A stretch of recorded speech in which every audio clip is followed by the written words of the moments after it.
हाँ, मैं बिल्कुल ठीक हूँ और हमारी वार्तालाप रिकॉर्ड भी हो रही है। अच्छा अच्छा अच्छा अच्छा। ठीक है। जी जी जी जी जी जी। आपसे ढेर सारी बातें मैं शेयर कर रहा हूँ, आपको समय मिल रहा है उनको देखने का, समझने का? मैं सर देखता हूँ, और बिल्कुल अ, हो सकता है बीच बीच में कभी मिस भी कर जाता हूँ, मैं रेगुलर तो नहीं देख पाता, ये सच है। लेकिन फिर आप जो है, जो बातें मैं कह रहा हूँ, सर, उनको किस हद तक आप समझ पा रहे हैं और किसने कितने हद तक आप उससे सहमत हैं? सर आपके आप इतने इंटेलेक्चुअल हैं कि आपकी किसी बात को समझने समझना भी बहुत आसान होता है। और आप तथ्यहीन बात कभी करते ही नहीं हैं, तथ्यात्मक बात करते हैं। और मैं आपको सालों से जानता हूं, आप एक इंटेलेक्चुअल पर्सनालिटी हैं, एक बुद्धिजीवी व्यक्ति हैं, और जो हमेशा आम जन की सुरक्षा के लिए प्रयासरत रहते हैं कि सुरक्षित कैसे रहे हम और सारे लोग, समाज कैसे सुरक्षित रहे, इस पर आप काम करते हैं, मुझे पता है।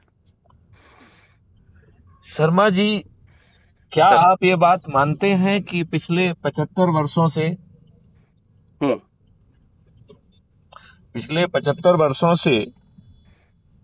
इस देश के साथ बहुत बड़ा षड्यंत्र और विश्वासघात हुआ है?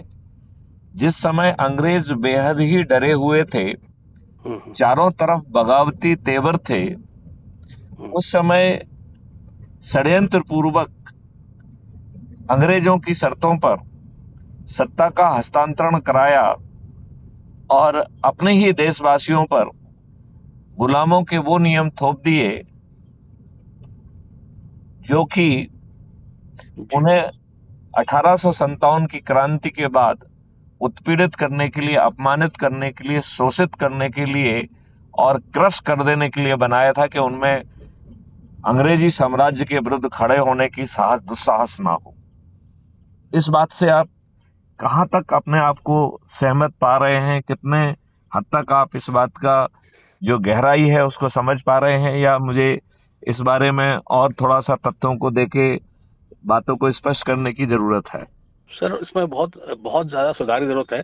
एक्चुअली परिदृश्य ही बदल गया है। पुराना इतिहास देखें और आज का इतिहास देखें, और पुराना इतिहास तो बहुत ही ऐतिहासिक है, मतलब अपने आप में बड़ा गर्व का विषय है।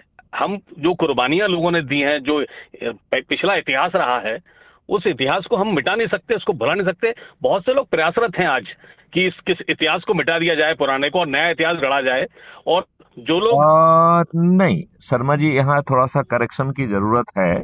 सर सर जिस मैं बताऊं सर, मेरे को सर बोलने दीजिए, मैं स्वतंत्र मैं बात करना चाहता हूं स्वतंत्र रूप से आपसे। कोई मेरे को किसी राजनीतिक दल से या किसी से मेरी विचारधारा जरूर किसी पार्टी से जरूर जुड़ी हुई है, लेकिन जब बात देश की आएगी, जब बात राष्ट्र की करते हैं, जब आम समाज की बात करते हैं, अपनी बात करते हैं, आम जन की बात करते हैं, तो सर उसमें कहीं से कहीं तक मैं कोई बात किसी के पक्ष को लेकर बात नहीं करूंगा।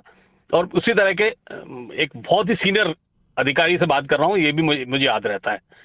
लेकिन सर मैं आज नहीं नहीं, हाँ, आप अपनी बात रखिए, फिर मैं बात को आगे बढ़ाऊंगा। मैं सर बताऊं आपको, मैंने सर ये महसूस किया है पिछले कुछ सालों में जी। कि सर अराजकता इतनी ज्यादा बढ़ गई है, गुंडागर्दी इतनी बढ़ गई है सर। मैं बताऊं आपको कि आप यकीन मानिए कि मतलब एक घुटन सी महसूस होती है, एक सांस लेना मुश्किल हो रहा है। मतलब इतना ज्यादा दबाव है हर चीज का, और सारे लोग पीड़ित हैं, प्रताड़ित हैं। और ये मैं बताऊं आपको, ये अभी साल 2 साल में सब चीजें सामने आएंगी कि लोग कहीं भी संतुष्ट नहीं हैं इन चीजों से, बताऊं आपको। उसका उसका बहुत बड़ा कारण है कि पहले आपके पास जो आपके ऊपर जो नियम कानून थोपे हुए थे, वो आपके वही गुलामों वाले हैं। आपकी पुलिस आज भी 1861 के पुलिस एक्ट से गवर्न होती है। आपकी आईपीसी अभी भी 1860 की है। आपका एविडेंस एक्ट 1872 का है। आपके अधिकांश एक्ट जो है 1857 नहीं के सर, आसपास। अमेंडमेंट तो होते रहते हैं उसमें, नहीं, कोई अमेंडमेंट कोई होते कोई रहते हैं। कोई कोई अमेंडमेंट नहीं हुआ है खास। और आत्मा कहीं भी नहीं बदली है। आत्मा बदलने की जरूरत थी। जो गुलामों के लिए नियम कानून बनाए गए थे, जिसमें कि जानबूझ के आपको प्रक्रिया में उलझाया जाता। देखो एज ए पुलिस ऑफिसर मैं आपको समझाता हूँ। सर। 151, 107, 16 हम करते हैं और 107-16 में किसी को पाबंद नहीं किया जाता है, उसको सिर्फ रगड़ा दिया जाता है, उसको नोटिस के ऊपर नोटिस जारी करके उसको तंग किया जाता है। ये सोच और चिंतन का हिस्सा है।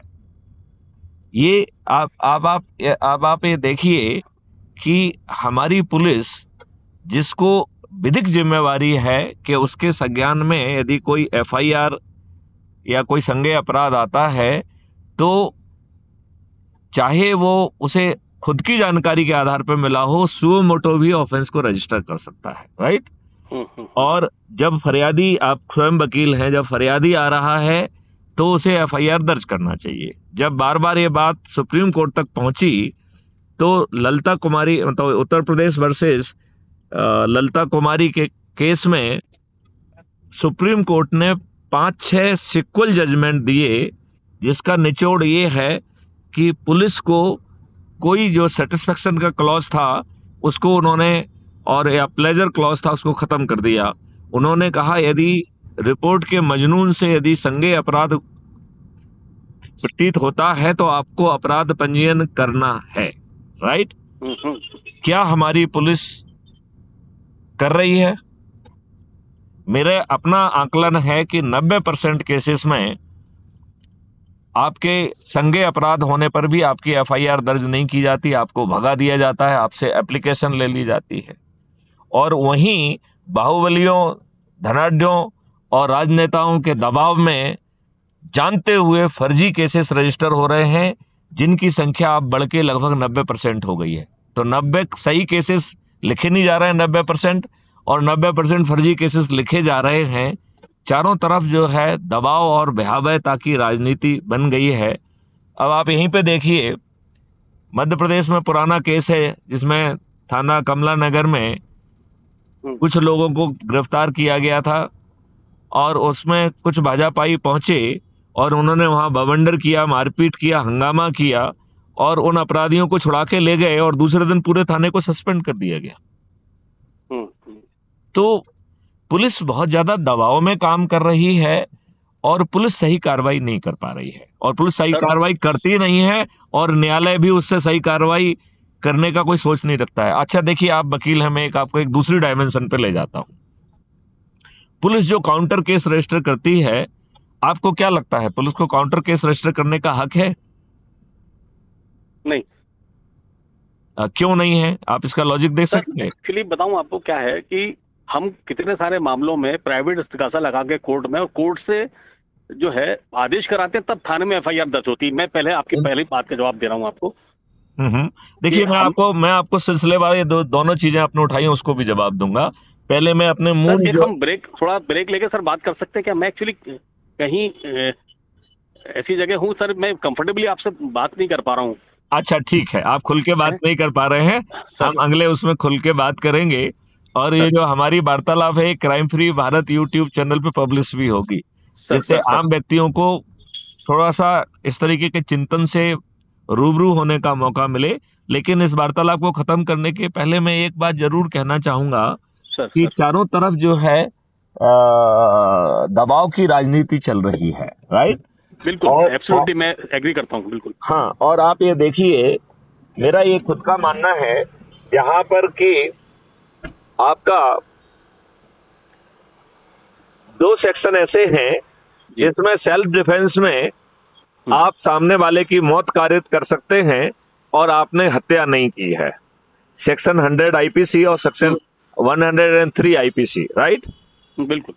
इसका मतलब है कि यदि पुलिस एफआईआर दर्ज कर रही है तो सबसे पहले उसे ये देखना चाहिए कि who is the victim and who is the offender.